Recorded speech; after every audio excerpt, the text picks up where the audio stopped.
Bonsoir à tous, bienvenue dans l'épisode 4 de Encre. Si vous ne nous connaissez pas encore, Encre, c'est une émission de vulgarisation scientifique en live par des étudiants en journalisme scientifique. Toutes les 2 semaines, nous parlons de science en démarrant, comme vous le voyez, plus ou moins en retard, parfois avec des soucis techniques. Nous avons déjà fait 3 épisodes, il n'y a pas encore les rediffusions disponibles sur YouTube, mais promis, elles viendront, le montage est en cours, ne vous faites pas de soucis. Ce soir, nous allons parler de l'intelligence des plantes avec François Bouteau, chercheur en biologie végétale à l'Université Paris-Cité. Bonsoir François, merci d'être venu. Bonsoir à tous. Avec nous de ce sujet, je suis en excellente compagnie puisque nous avons Manoli. Bonsoir à tous. Noan. Salut. Et Sacha. Salut Bastien, salut tout le monde. Donc, restez bien plantés dans vos canapés et profitez de l'émission. Bien sûr, dans le chat, les commentaires et les réactions sont les bienvenus. Et commençons sans plus attendre avec Sacha qui va nous parler d'actualité scientifique dans la rubrique Préscience. Jingle. Sacha, Oui. tu vas nous parler d'actualité scientifique. Ouais. Nous t'écoutons. Bon. Alors, avant qu'on discute changement de paradigme et sensibilité végétale, je vous propose de faire un petit tour d'actualité. Au programme, tension entre agriculture et environnement et attaque contre les sciences. Un programme chouette. Lors des manifestations d'agriculteurs de novembre dernier, un bouc émissaire a été trouvé. Sous la pression de plusieurs syndicats agricoles, la FNSEA, les jeunes agriculteurs et la coordination rurale, un certain nombre d'agriculteurs ont désigné le coupable idéal. Il se nomme OFB, l'Office français de la biodiversité. L'OFB, donc qualifié de police de l'environnement, fut créé il y a 5 ans pour contribuer à la préservation, la gestion, la restauration de la biodiversité sur le territoire français. L'organisme est depuis accusé de tous les maux par ses syndicats agricoles. Normes écologiques élevées, pression de contrôle insupportable et sanctions trop sévères. Des noms d'oiseaux s'envolent à l'encontre des agents. On entend « Office français des blaireaux »,« On ne veut plus de cow-boys dans nos campagnes »,« OFB, tas de fumier ». Et des tas de fumier, justement, les agriculteurs en déposent devant les agences lors des manifestations qui s'enchaînent.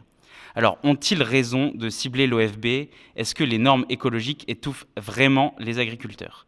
Eh bien, selon une enquête, France Info révèle que l'OFB a baissé de 68% ses contrôles administratifs et d'un tiers ses enquêtes judiciaires au premier semestre 2024 par rapport au semestre de l'année précédente. Et ce, dû à des demandes politiques venues de plus haut. Et pour certains politiques, justement, plutôt penchés à droite, ces derniers plaident tout de même pour la suppression de l'agence. Une autre couche de responsabilité est mise sur le dos du centre de recherche INRAE, l'Institut national de recherche pour l'agriculture, l'alimentation et l'environnement. Les agriculteurs des syndicats majoritaires sont allés jusqu'à emmurer certains laboratoires de l'Institut. Sans rester sourd aux réelles difficultés socio-économiques des agriculteurs, il faut essayer de comprendre pourquoi on en est arrivé à un tel dialogue de sourds. La possibilité d'une réforme européenne en faveur d'une agriculture basée sur l'agroécologie, donc c'est-à-dire pour simplifier, une agriculture s'éloignant du productivisme à tout prix, de l'addiction aux pesticides et renouant avec une pratique paysanne, est peu mise en débat malgré les travaux scientifiques sur ce sujet. Dommage car en attendant, rien n'avance. Et de façon générale, pour faire un parallèle avec l'actualité plus récente, il y a une attaque contre les sciences, et notamment les sciences de l'environnement et les sciences sociales, dont les résultats dressent un état des lieux peu enjoué.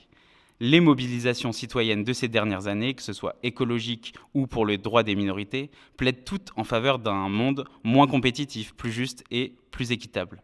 Et notamment sur le plan économique, avec des appels à la taxation des plus fortunés et à la redistribution sociale. Et ça ne plaît pas à tout le monde. Taxés de dérives wokistes par les milieux conservateurs à tendance néofasciste, les sciences sur lesquelles se basent ces revendications sont attaquées. Aux États-Unis, sous Donald Trump, des mots sont désormais interdits dans la recherche scientifique. Changement climatique, bien sûr, mais aussi diversité ethnique ou femmes. Et il y en a 200. Sans obéissance, la peine va de la suppression des budgets au licenciement. Et ces derniers s'enchaînent. Cette semaine, c'est la directrice scientifique de la NASA qui a été mise à la porte. À quand les scientifiques emprisonnés, on se demande. Et face à cela, et aux innombrables attaques et menaces sur la liberté académique, les scientifiques se sont organisés le 7 mars dernier, Stand Up for Science, debout pour les sciences. Bon, il y a eu des marches, des revendications, mais pour l'instant, les mobilisations en restent là. Dans un rappel à 1984, l'astrophysicien Olivier Bernet, qui a co-initié la tribune soutenant et adaptant le mouvement Stand Up for Science en France, raconte au micro de France Inter « Nous sommes dans un moment peu orwellien, dans lequel 2 et 2 font 5 si Trump le décide. » Alors, si on découvre ces derniers temps que les plantes peuvent être douées d'intelligence et de raisonnement, on s'aperçoit aussi tristement que certains êtres humains, eux, en sont plutôt dénués. Oui, bravo pour cette chronique. Pour ce rappel de la situation actuelle, qui n'est pas des plus glamour, malheureusement.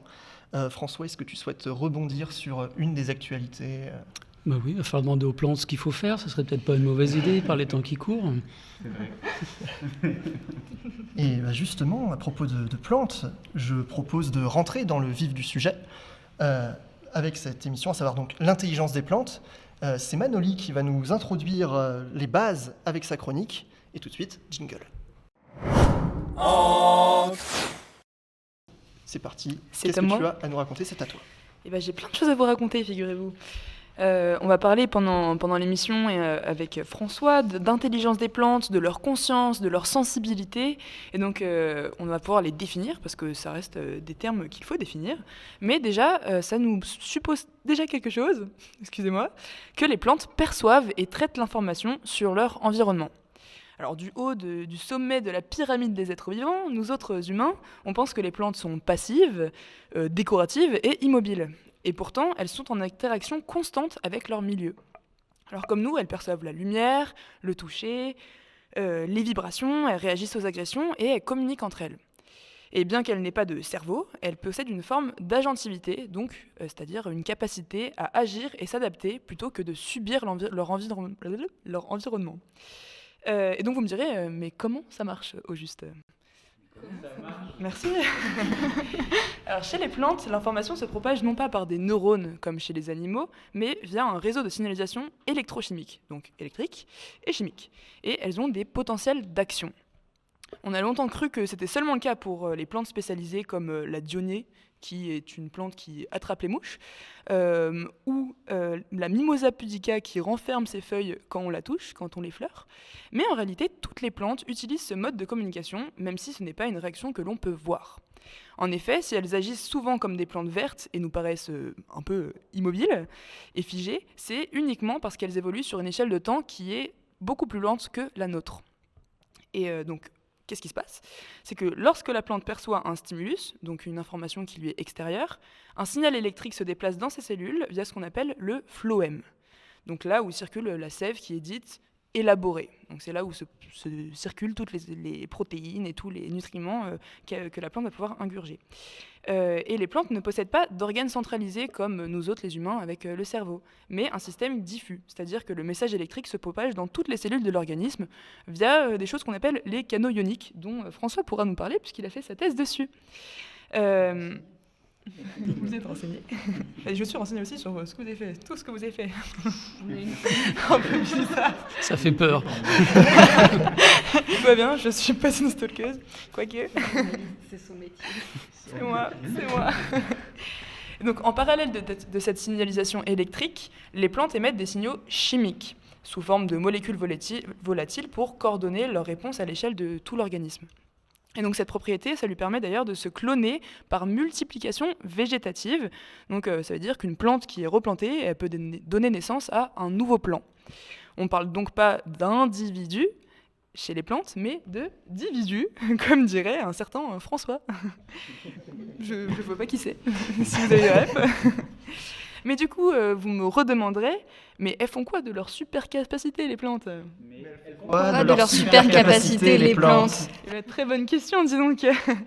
Donc les plantes se servent de leur super capacité pour prospérer et donc favoriser leur croissance en se tournant vers le soleil ou la lumière quand il y en a, ce qui n'est plus le cas parce qu'il est 18h et passé, ou en orientant leurs racines vers une source d'eau quand elles vont capter et entendre on pourra en parler plus tard aussi, mais aussi pour se défendre en produisant des toxines pour rendre ses feuilles immangeables lorsqu'elle est attaquée par un herbivore, ou même en libérant des molécules volatiles pour alerter les plantes voisines, ou même attirer des prédateurs de l'herbivore en question. Donc typiquement une chenille, ça va produire des molécules qui sont celles sexuelles de la guêpe, qui est le prédateur de la chenille, qui va venir pour manger la chenille, quoi. Super glamour. Et truc de fou, il y a certaines lianes qui se camouflent et prennent la même forme de feuilles que celle de la plante sur laquelle elles s'appuient. Je trouve que c'est un peu un truc de dingue. Je vous en avais parlé aussi dans un podcast que j'ai pu écouter. Et encore plus dingue, non, j'ai pas stalké, les plantes ne font pas que réagir instantanément, elles peuvent aussi retenir des informations. La Mimosa pudica dont je vous ai parlé tout à l'heure, qui s'affiche à l'écran actuellement, elle est habituée si on l'habitue à un stimulus qui est inoffensif, elle arrêtera progressivement d'agir en se défendant à ce stimulus. Donc ce phénomène est appelé l'habituation, et c'est une forme d'apprentissage qui lui permet d'économiser beaucoup d'énergie. Enfin bref, la neuroscience des plantes est un domaine de recherche qui est en plein essor, et il y a plein de choses qu'on ne comprend pas encore, mais aussi plein de choses à découvrir, et on va commencer par découvrir ce qu'on sait déjà avec François Bouteau aujourd'hui. Voilà. Merci beaucoup, Manoli. François, est-ce que tu veux un peu réagir peut-être à cette chronique qui était dense? Non, mais tout a été dit, donc je ne sais pas ce que je vais pouvoir raconter de plus. Il y a plein de choses à raconter. Oui, on va trouver. Moi, je peux poser une question. J'ai pas très bien compris la fin. Tu dis que la plante, elle s'habitue, mais du coup, j'ai pas très bien compris l'expérience en fait. Qu'est-ce qui se passe? Si on l'habitue, enfin on la stimule avec un truc extérieur. C'est celle qui se referme quand on la touche? Ah, ouais. ok. Si on l'habitue à la toucher et qu'en fait elle voit que c'est un truc qui est inoffensif, elle va commencer à plus réagir en mode bon bah pas besoin, moi ça me dérange pas, on me fait des chatouilles quoi. Ok, donc elle a une mémoire en fait. Ouais, bah justement ça sous-entendrait que les plantes ont une mémoire. Si je peux vous raconter une anecdote sur cette expérience en fait qui a été faite en Australie par Monica Gagliano. En fait, l'idée vient d'une expérience qui date du début du 19e siècle ou fin 18e. Où il y a quelqu'un qui trimballait son Mimosa pudica en carrosse dans Paris. Et il avait observé que le mimosa, il s'habituait à ne plus fermer ses folioles, alors que le stress mécanique dans Paris avec les pavés en carriole, ça gigotait. Donc le mimosa, au début, il fermait ses feuilles, et puis il s'habituait, il arrêtait de fermer ses feuilles, en fait. Et ils ont retransposé cette expérience en la faisant tomber, en fait, donc d'une petite de 15 cm de hauteur sur une potence pour mimer ça. Et donc à la première chute, effectivement, elle ferme ses folioles. Puis au bout de plusieurs chutes, elle s'habitue. Comme elle voit que le stress n'est pas délétère, elle arrête de fermer ses folioles. Donc c'est là l'habituation, en fait. Elle sait que le stress n'est pas délétère. Et surtout, ce qui est impressionnant, c'est que du coup, elle décide. Et après, elle reste constamment ouverte. Alors, elle reste constamment ouverte. Ça dépend, parce que si c'est un autre stress qui vient, s'il y a un insecte qui va se poser, elle voit que ce n'est pas le même stress, et là, elle va fermer. Okay. Et après, elle enregistre, enfin, elle mémorise cette information, et pendant 28 jours, je crois de mémoire, si vous la faites tomber de la potence, elle ne fermera pas ses folioles. Au bout de 28 jours, elle a effacé l'information, donc elle recommencera. Donc, on en reparlera peut-être plus tard, mais j'ai envie de savoir où elle cache son cerveau actuellement. Eh bien, elle ne cache pas son cerveau, elle n'en a pas. C'est plus facile. C'est pas possible.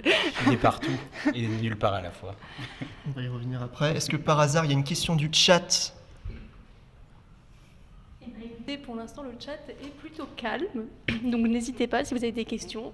Et voilà, je te laisse la main. Eh ben, parfait, très bien. Donc n'hésitez pas, le chat, nous sommes réactifs, comme vous le voyez, nous faisons attention à vous, nous prenons soin de vous. Mais du coup, histoire de se détendre un peu avec les plantes, nous allons jouer à un petit jeu que nous ont préparé Salomé et Fanny.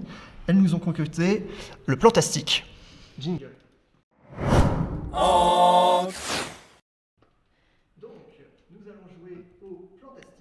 Je ne connais absolument pas les règles, puisque du coup, elles nous ont gardé la surprise. Fanny, Salomé, c'est à vous. Bonjour à tous. Donc ce soir, comme a dit Bastien, on va jouer au Plantastique, un jeu de mots dont on est assez fiers. Le but du jeu est simple, c'est un qui suis-je. Donc il va falloir trouver la famille, le genre ou l'espèce qu'on va décrire indice par indice. C'est faisable. Et donc, c'est un point pour le joueur le plus rapide à trouver la bonne réponse. Est-ce que pour commencer, François, tu peux commencer par nous rappeler les définitions de la classification des plantes, donc famille, genre ou espèce, pour que le chat et les participants soient Oh au là, clair. on renvoie des cours de botanique un peu anciens. Question. En fait, vous avez, c'est une classification en fait qui vient de l'INE. Donc en fait, vous allez avoir des organismes qui vont être rassemblés par rapport à leur ressemblance. En fait, c'est vraiment des critères morphologiques.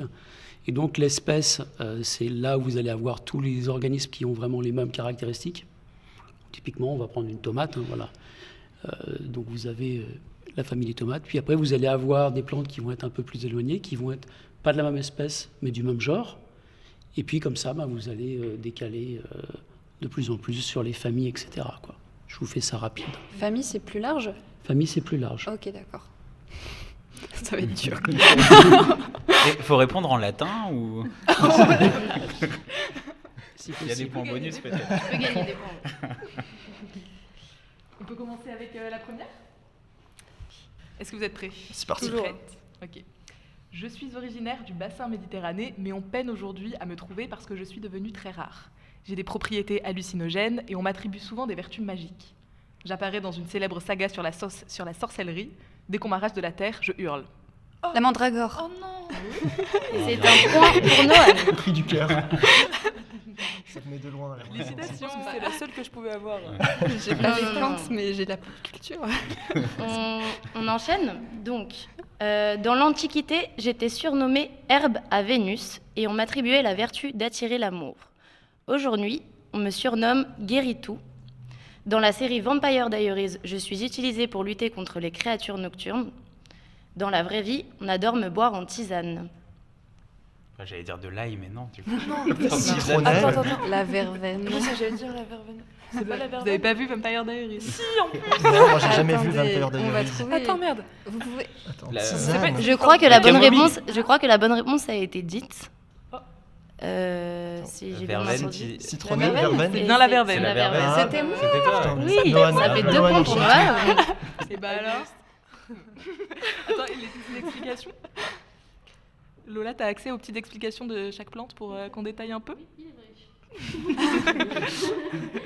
On pourra faire pour la suivante. Ok.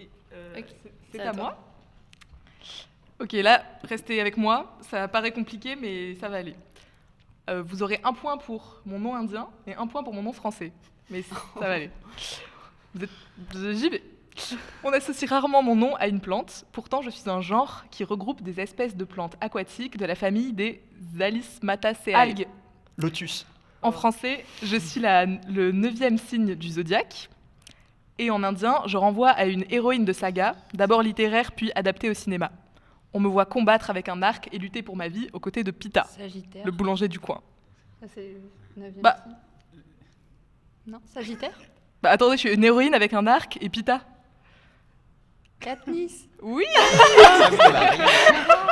du coup, elle a eu Sagittaire et On Katniss. n'a On m'a aidé. on n'a pas la même 4 points culture, pour c'est Noël. terrible. Et bah, J'ai jamais vu Hunger Games. Ben non, c'était j'ai en jamais effet vu Hunger Games. Katniss de Et non, Hunger et Games. non. Mais c'est incroyable. pour vous je en suis dire train un de peu vous plus mettre sur une. cette- Oh là là, Mais un c'est- 3-0 c'est facile. vénère, là. Moi j'ai été paumé surtout là. Non, mais on est Pourtant j'ai vu Hunger Games. ensemble Mais dans la ouais. douleur. Il suffisait de livres sur les lèvres de Madame la réalisatrice. C'est même 4 points pour Noël, vu que c'était 1 point pour le nom français et 1 point pour le nom indien. Mais comment ça, c'est indien le nom Bah, Sagittaire Katniss, c'est le nom indien Ah, de la Katniss. plante qui s'appelle Sagittaire. Et du coup, c'était la Sagittaire. Oh, Je suis calée en 4-0. astrologie. T'as tout. Pop culture et astrologie, Mais nouvelle les rubrique. Petit point sur cette plante, elle possède des tubercules comestibles qui étaient autrefois consommés, qui ne le sont plus apparemment. Je te laisse poser la question.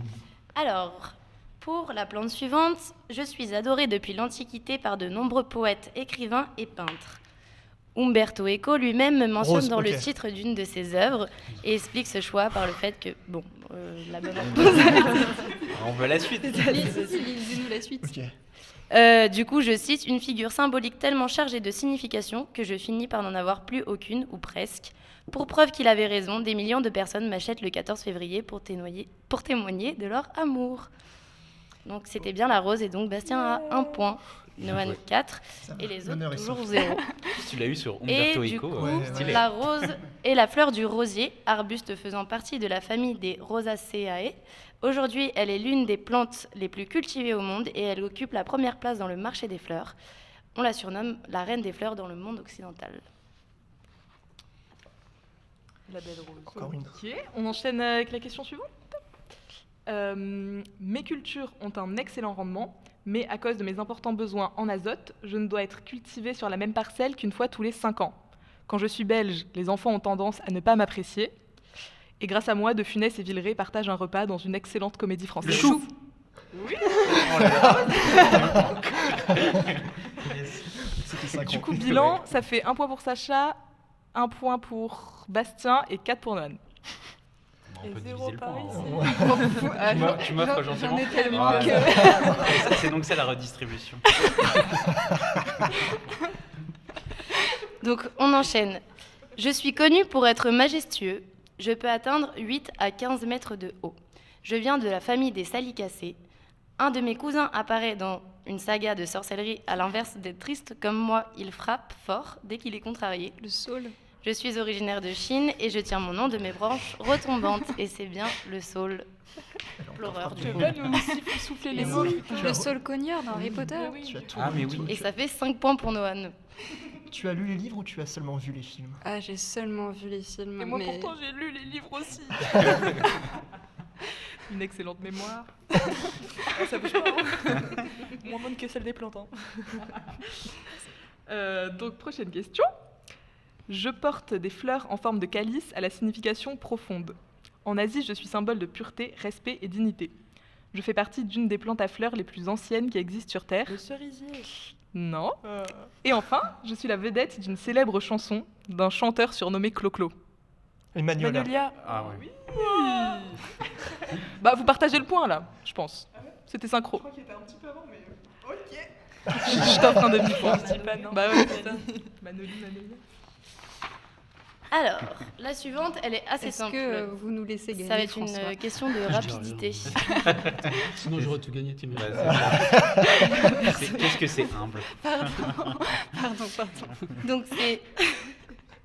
Je suis un pouvoir emblématique d'un jeu vidéo qui a pour personnage principal un petit plombier italien qui vit au royaume des champignons. Je me distingue des autres plantes par ma capacité d'attirer et de capturer mes Tournesol, proies non animales. Je me nourris principalement d'insectes. Je suis le contraire de végétarienne. C'est celle qu'elle a dit Ah, la tout à Dionée. l'heure, Ah, la oui. Dionée. Tu veux... Non, pas la Dionée. je dis, Si, c'était la Bah, Dionée. plante La carnivore. Dionée, ouais, si, ouais, si. si, ok. Ah, c'est juste la plante carnivore. Oui, c'est juste la plante. C'est le nom scientifique d'ailleurs. Il y en a plusieurs. En plus, c'est vrai qu'il y en a plusieurs. Et c'est du coup, ça c'est quoi? C'est le genre, la famille, les plantes Dionée. carnivores? C'est le genre, la Dionée. Ah, ok. Ah oui, d'accord, c'est leur Ah, mais genre. la plante carnivore, du coup, c'est la famille. Ah non, c'est pas... Non, les plantes carnivores, c'est même pas un genre. C'est que vous avez différentes c'est très large. espèces, différents genres de plantes carnivores. D'accord. C'est un mode trophique. Une manière de s'alimenter, si tu préfères. C'est comme il a dit le monsieur. C'est comment qu'elle mange.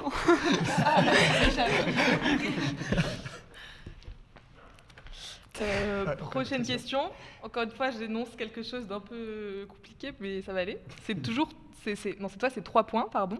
Ah ouais. 1 point pour On le peut genre, remonter, hein. 1 point pour chaque nom des 2 espèces de ce genre. Donc, ouais. Je suis un genre de plante originaire des régions tempérées froides d'Eurasie, d'Afrique et d'Amérique du Nord, qui comprend une 50aine d'espèces. Une de mes premières espèces est connue pour ses pétales rouges, symbole du souvenir des soldats de la Première Guerre mondiale, mais aussi symbole de la marque Kenzo. Coquelicot. Oui, 1 point pour Mano. Et l'autre est connue pour être à l'origine de substances puissantes utilisées en médecine, comme la morphine. Le L'opium. pavot. Pas faux. C'est bien le pavot. Parce que je peux aussi servir en cuisine, cultivé pour mes graines utilisées comme épices ou en huile alimentaire. Et pour le comptage de points... Ah oui, vous avez le genre? Et les opiacés, du coup? Non. Non, merde. Moins... Ah oui, pour le nom. Ah, Le nom du genre qui le genre. comprend les Attends, du coup, coquelicots. coquelicot et Pavot. pavot En fait, sont dans la même... Coquelicot, c'est une espèce. Le dans la pavot, même c'est le genre. Et il manque l'espèce pour l'origine. Enfin, en fait, Genre le coquelicot rouge, en gros, c'est pas le coquelicot rouge. Non, c'est juste que le Paverum pavot, papillum. c'est le genre. ce qui est à l'origine des substances, c'est le pavot somnifère. Et ça, c'est Ah oui. l'espèce. Mais le genre, c'est le pavot tout court. Ok. Ok. D'accord. François l'avait, je précise quand même. Oui, que dans en sa fait- grande en humilité, fait- il murmure alors qu'il sait tout. Tu nous laisses gagner en fait. Mais non, Mais je suis pas comme ça du tout. Moi, je dis un point pour François. Ça ne Allez, tient qu'à ouais, moi. c'est Ouais, je j'ai l'ai un entendu. point quand même. Alors, coup, on c'est quoi la finit réponse avec la dernière question. Allez. Je suis cultivée dans la baie de Tokyo depuis plusieurs siècles. En France, je suis cueillie sauvage en Bretagne, puis commercialisée soit fraîche dans le sel, soit séchée en paillettes. On m'utilise beaucoup en cuisine japonaise, notamment dans les makis. Je suis la plante qui entoure traditionnellement le saumon L'algue. et le riz. Ouais, c'est une algue. Il faut donner le trouver nom le de nom l'algue. de Pas Ah, le merde. nom de l'algue. Le nom de l'algue. J'étais trop contente. Je sais pas, la sargasse. Yo- Ah, Pas Yori, non, c'est pas un truc comme ça. Presque à une lettre. Ah, le chat là. Ah, Chat Y là. a- Porphyra Yara là dans le orientalis. chat.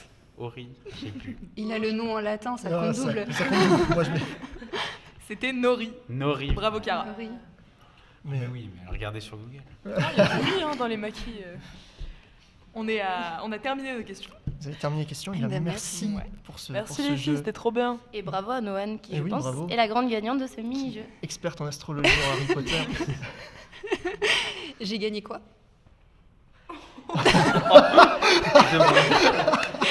Notre admiration. Merci. Et je pense aussi que le chat mérite l'admiration de Fanny et Salomé. Ils ont très très bien joué. Est-ce qu'ils ont tout trouvé? Et ben en équipe, ouais, ils ont tout trouvé, je pense. Oui, parce que le chat est évidemment très fort, comme à son habitude, c'est le chat. De chat à Bravo le Google. chat. Je précise. On va désormais passer à l'interview du coup, de François Bouteau. Et tout de suite, jingle. Ceux qui viennent d'arriver sur le live, déjà bonsoir et bienvenue. Mettez-vous à l'aise, nous sommes ici chez vous. Et pour rappel, nous sommes étudiants en journalisme scientifique et on accueille des chercheurs toutes les 2 semaines pour parler de science sur cette chaîne. Ce soir, nous recevons François Bouteau, chercheur en biologie végétale, pour nous parler d'intelligence chez les plantes. Pour commencer peut-être par une question très simple et très vaste à la fois. Intelligence, ça provient donc du latin interligere, qui veut dire faire des liens entre. Et est-ce que du coup on pourrait dire qu'une plante est capable de faire des liens entre les choses? Alors, commençons.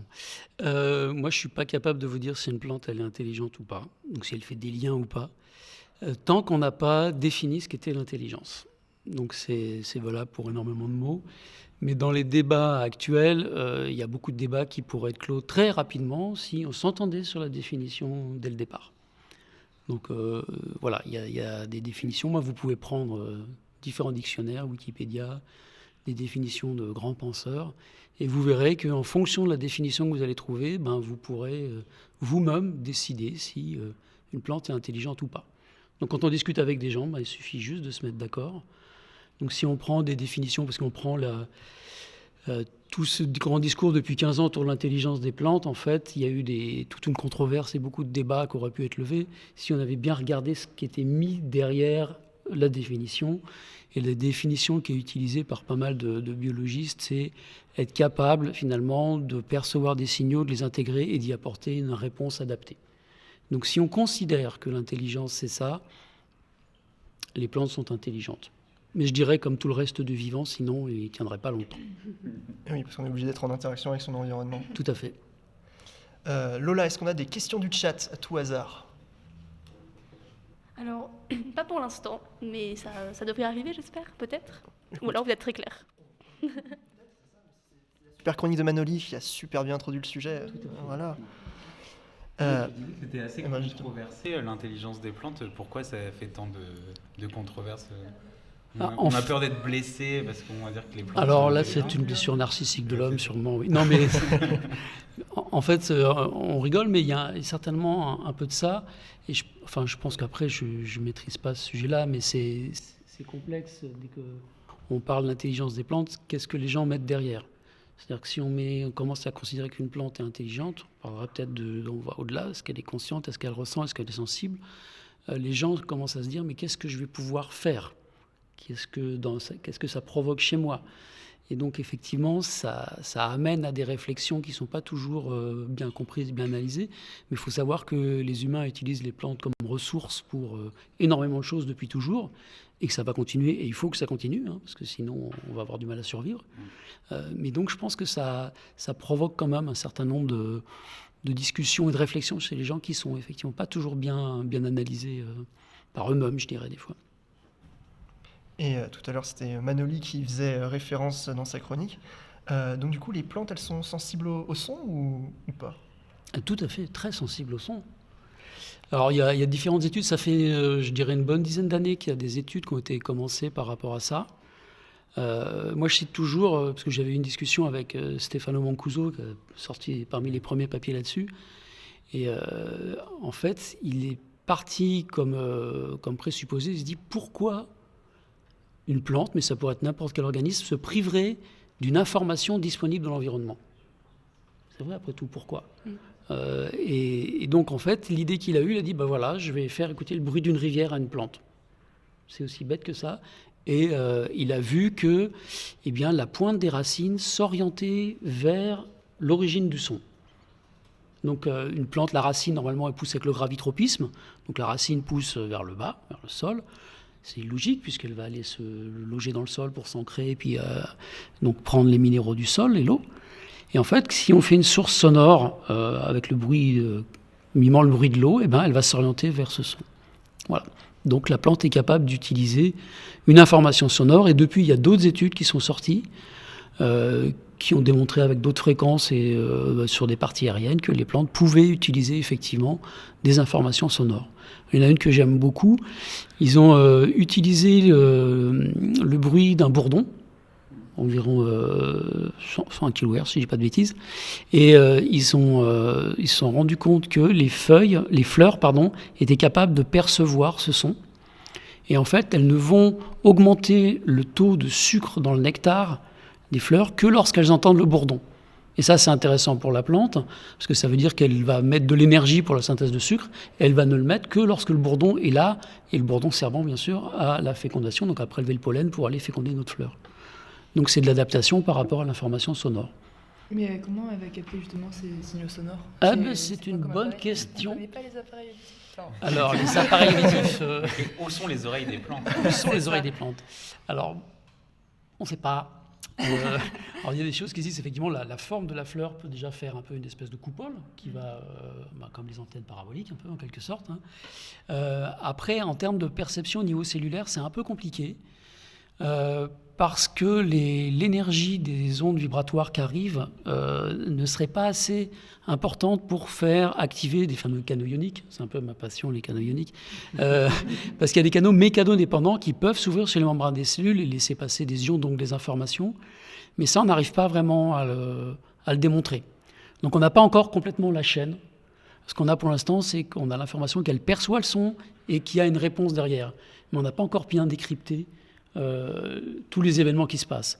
Alors, on essaye bien sûr de faire des analogies avec ce qui se passe dans les oreilles des mammifères, par exemple. Nous, on a fait des manips au laboratoire. On a montré qu'avec une fréquence sonore qui mime le bruit de l'eau, en fait, optimale pour le spectre du bruit de l'eau, on induit des événements cellulaires, des fluidions, en l'occurrence de calcium, potassium, qui sont les mêmes que ce qui se passe dans l'oreille. Sauf que dans l'oreille, il y a une structure qui est beaucoup plus complexe. Mais en fait, on n'a pas encore décrypté toute la mécanistique de la perception du son. J'ai du mal à faire le lien entre la fréquence sonore et les particules, les ions qui se baladent J'allais poser une question, du coup, qu'est-ce qu'un canot ionique? Alors, tu peux nous en dire plus? Vous avez 2 heures. En simplifiant, parce que... Alors,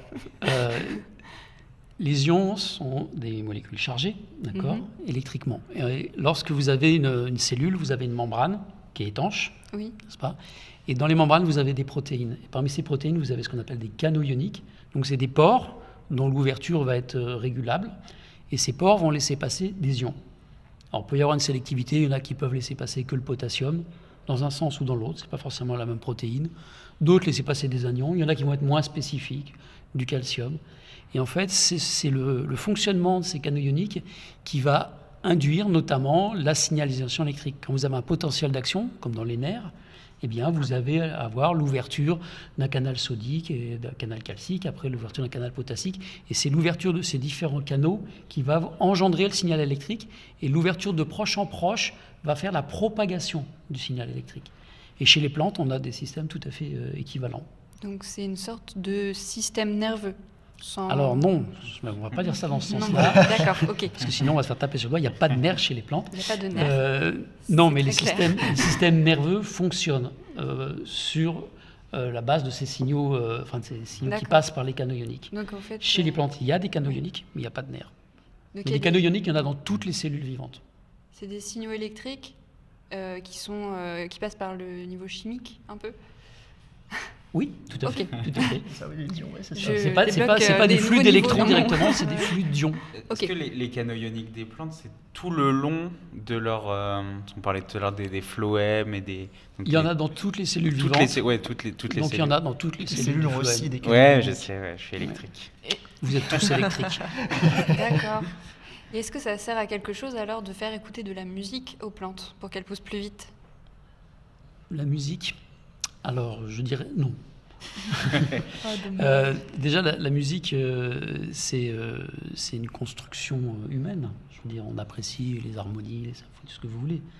Je ne suis pas persuadé qu'une plante ait les mêmes goûts que nous, si tant est qu'elle ait des goûts. Donc, de la musique, non. J'ai eu à reviewer un papier, justement, il n'y a pas longtemps. C'était une équipe qui vantait l'effet d'une douce musique chinoise sur la croissance des plantes. Et je leur dis, je suis ravi de votre travail, c'est très intéressant.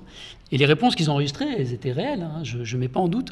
Mais je leur ai juste dit... Si ça avait été du jazz. Non, c'est pas ça.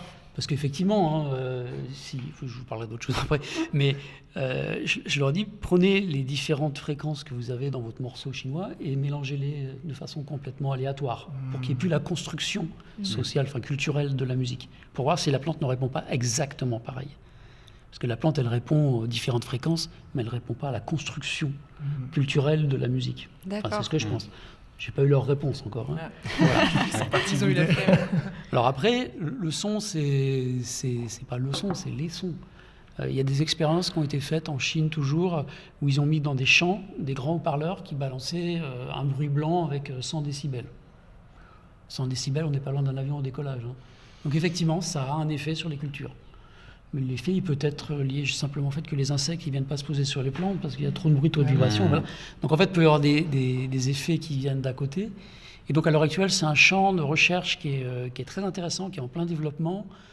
Mais il faut voir quelle fréquence, quelle intensité, quelle partie de la plante. Enfin voilà, il faut faire un peu de ménage, construire des protocoles un peu sioux pour bien comprendre ce qui se passe exactement. Mais les plantes perçoivent le son et elles utilisent l'information. Elles peuvent. Je crois que Lola m'a fait signe. Il y a une question dans le chat. On a Jololito qui nous demande pourquoi utiliser alors le même mot intelligence et ne pas en inventer un nouveau pour parler des plantes. Excellente question qu'on a déjà posée aussi. On a eu tout un débat là-dessus. En fait, idéalement, il faudrait créer un nouveau mot. Le problème, c'est que quand entre scientifiques, on crée des nouveaux mots, on parle entre scientifiques. C'est intéressant, on est content, on s'amuse bien.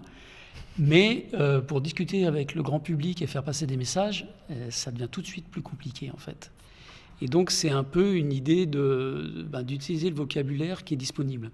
En fait, ce qui est derrière tout ça, c'est que finalement, les définitions comme l'intelligence, etc., ça a été fait par l'homme, bien sûr, mais ça a été surtout discuté par rapport aux capacités humaines, donc au cerveau de l'homme et à ses capacités cognitives, etc. Et en fait, quand on fait une démarche scientifique, la démarche idéale, il faudrait partir des systèmes les plus simples et puis d'aller vers les systèmes les plus complexes. Donc en termes d'intelligence, en fait, effectivement, le cerveau humain, c'est quand même une des plus belles machines qui soit, hein, il n'y a pas de doute là-dessus. Mais si on construit les définitions par rapport à cette machine qui est une des plus perfectionnées, effectivement, utiliser les mêmes définitions pour des organismes qui ont des capacités mais qui vont être moindres, eh ben, c'est toujours difficile d'utiliser la même définition. C'est plus facile de prendre une définition et de l'implémenter de plus en plus que de la finalement faire diminuer en importance. Je ne sais pas si je suis très clair, mais voilà. Et c'est un peu ça le problème. Mais donc, du coup, c'est pas une mauvaise idée de créer des nouveaux mots, Mais là, c'est l'autre limitation, on aura du mal à expliquer aux gens et à faire passer aux gens les messages. Donc voilà, ça c'est un choix qui a été fait par un certain nombre de gens, qui est critiquable assez facilement, mais qui s'entend aussi, quoi. Est-ce qu'on a d'autres questions du chat par hasard? La seule, merci. C'est pas grave. Est-ce que le terme intelligent... Enfin, moi, la première fois que j'ai entendu parler de tout ça, c'était avec le livre de Peter Wollen, L'intelligence des arbres, où il y avait beaucoup d'anthropomorphisme dans ce livre. Et c'est vrai que du coup, c'était la grosse critique, quoi, de dire que c'est... Enfin, qu'on voulait trop rapprocher les plantes de nos concepts humains, de nos cultures, et que du coup, c'était pas... Enfin, notamment, il y a beaucoup de critiques qui venaient de scientifiques. Oui, il y a eu beaucoup de critiques sur ce livre. En plus, il y a quelques petites erreurs glissées dedans, mais c'est un peu toujours la même idée, quoi. C'est que, effectivement, faire de l'anthropomorphisme, oui, mais comment faire sans on n'utilise pas les concepts qui sont déjà existants. Donc, il faut être très prudent. En fait, il faut le faire consciemment. Il faut expliquer pourquoi on le fait et pourquoi on les utilise. C'est comme les histoires de définition dont je parlais dès le départ. Il faut redonner le cadre un peu systématiquement pour que les gens n'interprètent pas ou ne surinterprètent pas ce qu'on veut dire. Peut-être une dernière question avant que Noan nous fasse sa chronique. Tu me montrais avant qu'on démarre le live que tu as sorti un article. J'aurais pas dû. Eh ben si. Un article avec ton équipe. De quoi ça parle? C'est de la conscience chez les plantes ou c'est... Alors la conscience, le mot est lâché. Le mot est lâché, il fallait. Name drop. Eh oui. Alors, l'intelligence, c'était le grand débat des années 2005-2010. Et en fait, pardon ? C'est has-been, du coup. Presque. C'est vrai qu'on en parle moins, aussi pour une raison, c'est la montée en puissance de l'intelligence artificielle. Le fait qu'on attribue une intelligence à des machines, il y a un certain nombre de gens qui étaient vraiment opposés à l'utilisation du terme pour les plantes. Puis finalement, ils ont dit, si on l'utilise pour une machine, oui, on peut l'utiliser pour une plante. Donc c'est vrai que ce débat sur l'intelligence des plantes, il est un peu dépassé, je ne sais pas si c'est le mot, mais voilà, il est moins prégnant. Mais on en a trouvé un autre pour siphonner, pas de problème. La conscience. La conscience, là encore, on tombe sur des questions de définition, mais alors là... Ça nous emmènerait loin. Ça nous emmène très loin, oui. Après, faut savoir que la conscience, il y a plein de définitions philosophiques, religieuses, scientifiques, c'est compliqué. Une des limites, c'est pour l'instant une des limites, oui, c'est qu'on n'a pas les bases biologiques de la conscience, même en neurobiologie. Cette année, je ne sais pas si vous avez vu, l'an dernier, en 2024, il y a eu 2 événements. Il y a eu un appel à New York de 300 ou 500 chercheurs qui ont signé un appel pour dire que la conscience, c'était pas que chez les humains, mais c'était chez d'autres animaux et certainement jusque chez les insectes. Donc ça veut dire que voilà, ils positionnent la conscience comme pouvant exister jusque chez les insectes. Donc on ouvre assez largement le spectre. Après, il y a un autre événement.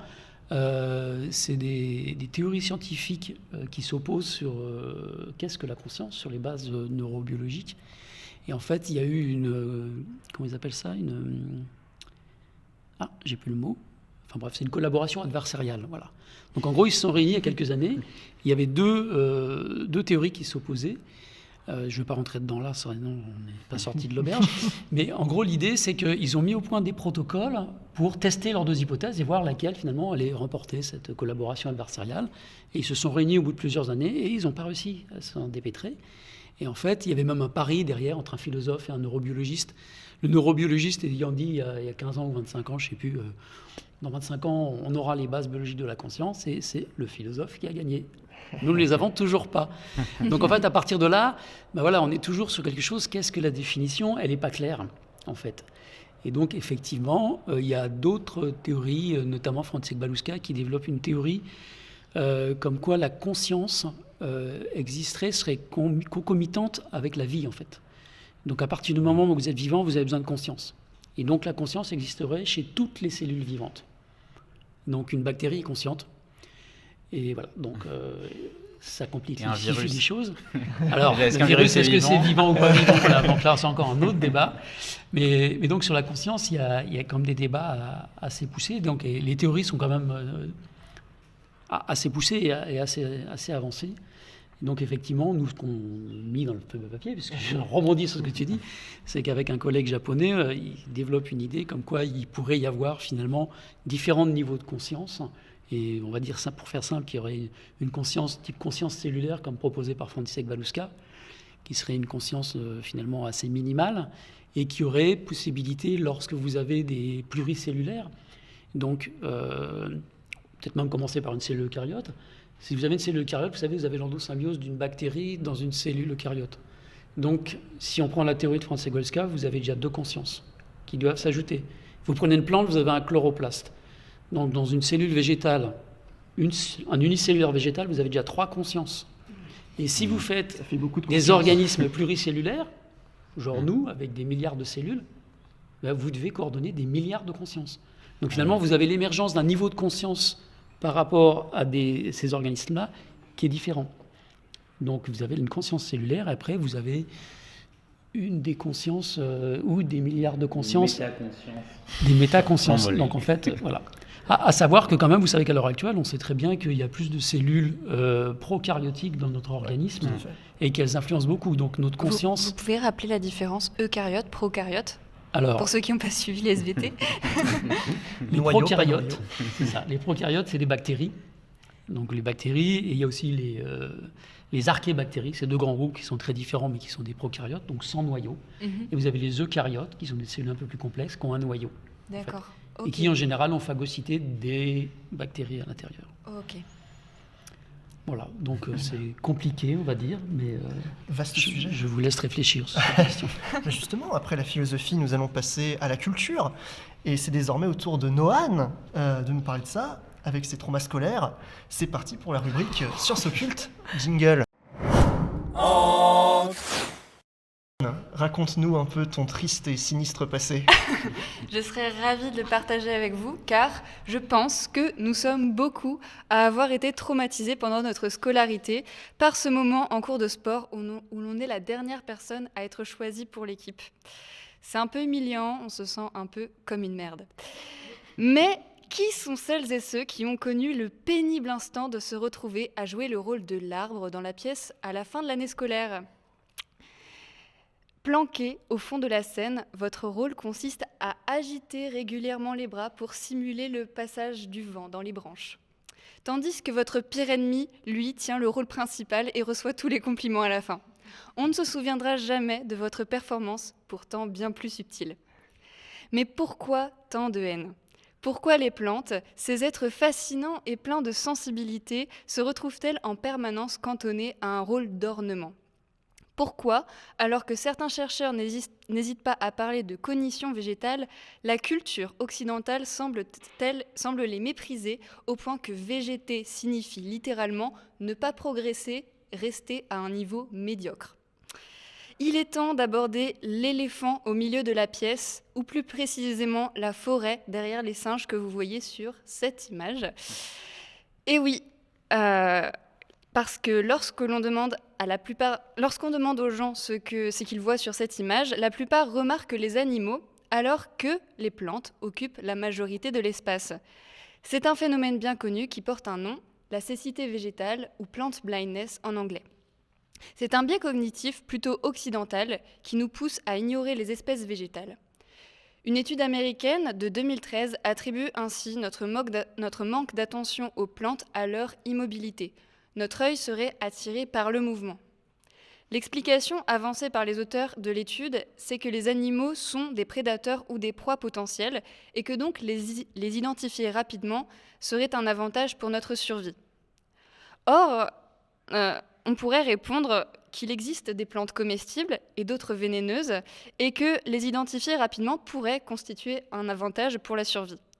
Enfin, si vous avez vu le film Into the Wild, vous voyez de quoi je parle. En bref, on ne sait pas encore pourquoi les plantes échappent autant à notre regard, ni la part exacte de facteurs psychologiques et culturels. Mais apparemment, les femmes seraient moins touchées que les hommes par la cécité végétale, et elles sont d'ailleurs plus nombreuses lors des sorties botaniques. De manière générale, on associe plus souvent les femmes au monde végétal dans les représentations culturelles.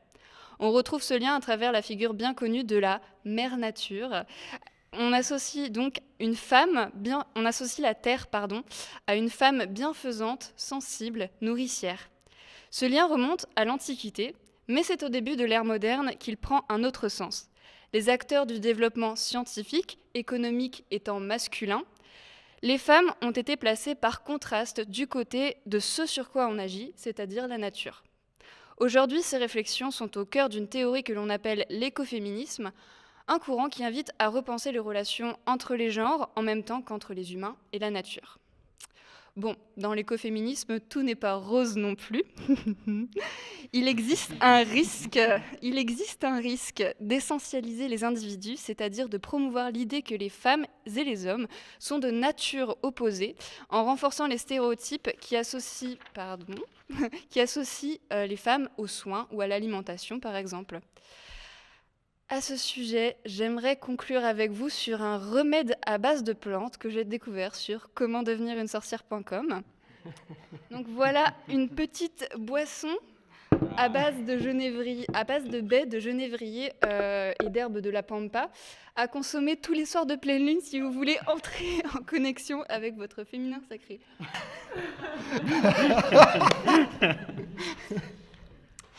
C'est tout pour moi. Est-ce que tu te sens sorcière là? Ça devrait venir. Amélie, un petit coup. Eh bien, merci Noan pour cette attention accordée aux végétaux. C'est de l'eau, bien sûr. Oui, justement, j'allais dire, on rappelle évidemment que l'abus d'alcool est dangereux pour la santé, à consommer avec beaucoup de modération. Merci bien. Est-ce que... Sorcière, toujours. Est-ce qu'on a une question du chat par hasard? Lola, s'il te plaît, ne laisse pas en plan. Excusez-moi, le chat, on discute, mais pas de questions. Ils ont beaucoup apprécié l'intervention de Noan. Évidemment. C'était vraiment très pertinente. Oui, tout à fait. Ouais. Eh bien, sauf si quelqu'un a des questions à poser ou une réaction à faire peut-être par rapport à la chronique. Sinon, eh bien, je crois qu'il va être temps de passer aux questions splash. Jingle. Donc, les questions splash. François, c'est toi qui vas être concerné. Dans ta grande modestie, tu nous as laissé répondre au mini-jeu tout à l'heure, mais là, il n'y a que toi qui vas devoir répondre. Les questions splash, c'est très simple. C'est un choix entre deux réponses. Tu réponds du tac au tac, et évidemment, c'est des questions un peu connes. Elles n'ont aucun sens. Elles n'ont aucun sens. N'essaye pas de... Vraiment, sois instinctif. C'est parti. Cultiver sa pensée ou entretenir ses pensées, les fleurs? Cultiver. Plutôt tronc ou trône?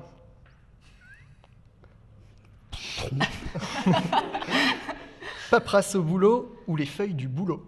Les feuilles du boulot. Plutôt pompe sodium-potassium ou pompe à vélo? Pompe à vélo, parce que sodium, potassium, il n'y en a pas chez les plantes. Ah, ok. Main verte ou vert de jalousie? Main verte.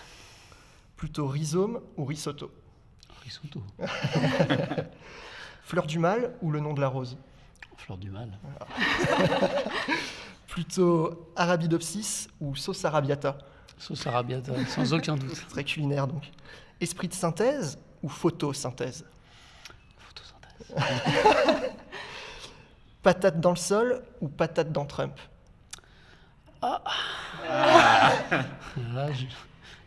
La deuxième. Et enfin la dernière, tomber dans les pommes ou pousser mémé dans les orties? Tomber dans les pommes. Laissons mémé tranquille quand même.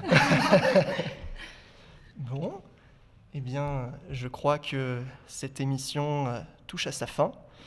Merci à ceux qui nous ont suivis jusqu'au bout. Merci beaucoup à François Bouteau. Merci à vous. D'être venu échanger avec nous, c'était super intéressant. Pour ceux qui voudraient aller plus loin, creuser le sujet, je rappelle que ton passage sur France Inter a fait un chapitre de livre dans L'intelligence du vivant, écrit par donc, Fabienne Chauvière, sorti en 2021. Merci à Sacha, Noan et Manoli.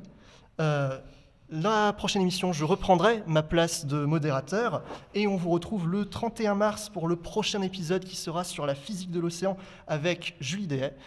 Merci tout le monde et bonne soirée à vous. Merci. Salut. Merci.